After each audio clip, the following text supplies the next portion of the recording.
Mən məni dinləyən adamların hamısını çox sevirəm. Mən hətta məni sevməyənləri də sevməyə çalışıram.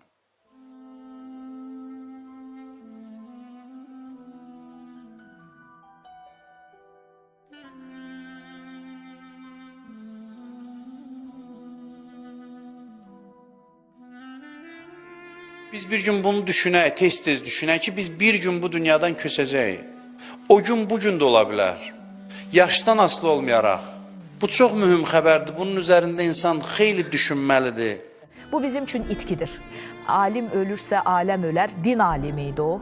Din xadimi idi o və mən istəyirəm ki, bundan sonra onun görmək istədikləri olsun, onun təbliğ etmək istədikləri olsun. O bizim dinimizi ən gözəl tərəfdən təbliğ edirdi. Çünki savadlı idi, çünki dinimizə yaxşı bələd idi və ən azından yaxşı insan, yaxşı həyat yoldaşı, yaxşı ata, yaxşı oğul, vətəninə yaxşı vətəndaş və bizlərə yaxşı qardaş, özüm üçün də yaxşı sirdaş və dost hesab edirdim mən Hacı Şahin Həsənlini. Məhz bugün səhər-səhər Hacı Şahinin ölüm xəbərini aldıq. Allah rəhmət eləsin, Allah qəbrini nurla doldursun və Hacı Şahin sevərlərə də buradan başsağlığı, xüsusilə ailəsinə başsağlığı veririk. Dəyərli bir insandır. Onun kimi bir insanın ailəsi, indi görün ona nə qədər bağlı bir ailəsi var. İnsanlar cənazəni öpür və keçir. Yəni bu sadəcə qohumları deyildi ya. Bu böyük bir axın idi də. Şücaətli kişilərin dəfni bir başqa cür olur. Həyatda biz çox görmüşük, eşitmişik. Bir başqa şəkildə olur. İnsanlar daha çox yanır. Deyir, bu bir sənin oğul idi. Deyir, dər heyrət əməz mərami in mərdom pəst. İn taifə-i zində koşo morde pərəst.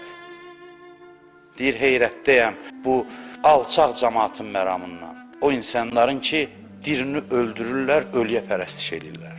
Xoş deyirlər ki, birini öldürüb onu ağlasınlar. Deyir ki, nə qədər ki, sağdır, zillətlə öldürürlər. Öləndən sonra çinlərin üstündə izzətlə aparırlar. Bax, bu bizim bədbəxtliyimizdir. Yığıblar anım mərasimi, dahi filan, dahi filanı öldürməyə hazır idin, qanını içməyə, indi ölüb təriflirsən, çünki rəqib deyil artıq sənə. Ondan sənə ziyan gəlmir.